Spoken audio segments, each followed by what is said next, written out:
Good evening, Mr. and Mrs. America, and all ships at sea. I have officially lost all respect for President Donald Trump, and I do not know how to get it back. There, I said it.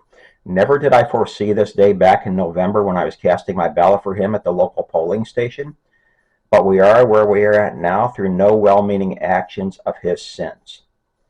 Yep, you have it on record that this MAGA hat-wearing, Democrat-despising puppet has now lost all possible respect for the president, and it was all preventable.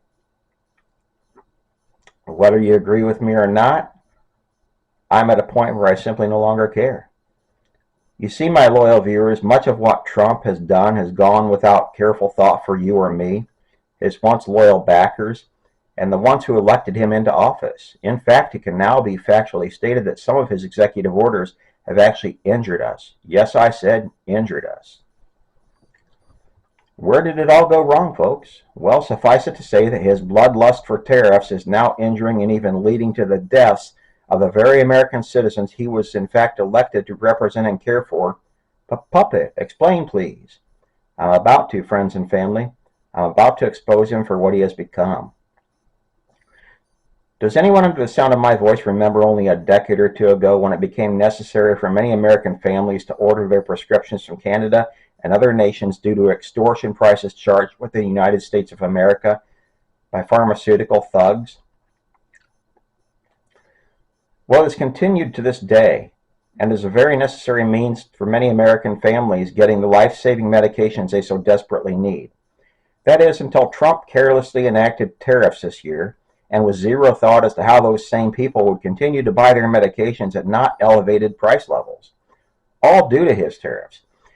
In fact, I know people personally right now who cannot even order their medications from Canadian pharmacies because those same pharmacies are in a holding pattern until Trump announces what his next round of tariffs on all items coming across the border from Canada will be. One viewer tells this puppet that his wife is now down to her last few pills, and they have been on hold for almost 2 months, awaiting Trump to decide how much pain he is willing to inflict. I have no respect for him whatsoever after this, folks. Why could his tariffs at least not include prescription medications? He easily could have, but chose not to. Additionally, what became of his supposed executive order from a few months back that demanded U.S. pharmaceutical giants to charge the same price here as they do in all other nations? If it had in fact already taken effect, these American families would not be in a medical limbo at the present time as Canadian pharmacies effectively hold their families hostage, and all while awaiting his latest round of tariffs to be announced. Poop or get off the pot, Trump. Now, beyond the life-threatening side of Trump, the remainder of my issues with him pale in comparison, though are still highly important to discuss all the same. Anyone remember a time when Elon Musk and Doge were uncovering massive fraud at the federal level and saved American tax-paying citizens billions of dollars? Oh, it seems like just a few short months ago. Wait, it really was only a few short months ago. And what, my loyal viewers, went with the Doge findings? Oh yes, Donald Trump and Elon Musk themselves both mentioned numerous times on national television that refund checks on the thousands of dollars would be coming to American families soon. Oh wait, you mean there has been ne'er a peep about the Doge refund checks since? Yeah, more lost respect for a man who once was known for keeping his word. Now we mostly hear repeated empty promises from this president about things like no income taxes for anyone earning less than $200,000 per year and supposed elimination of the IRS altogether. Ha ha ha! It is now my distinct belief that Trump just speaks to hear his jaws flap.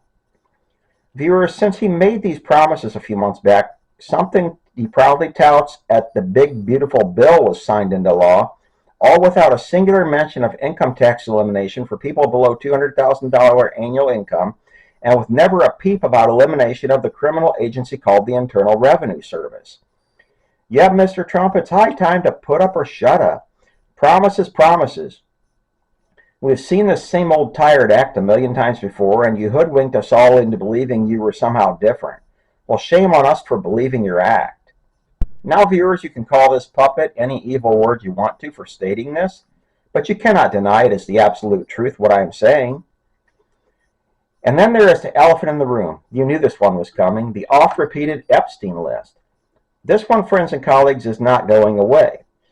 Trump, the huckster that we now know him to be, has lied on national TV, claiming the Epstein list is a made-up hoax of the leftist Dems, and we all know that is a ruse. If the Dems had simply concocted the Epstein story as a lie, why would they not have previously bludgeoned Trump with it in the same manner that they did with Fani Willis, Letitia James, Jack Smith, Alvin Bragg, and Juan Mershon? No, no, no, my loyal viewers. The Epstein crimes and client list are far from the Democratic hoax that huckster Trump would hope we all believe.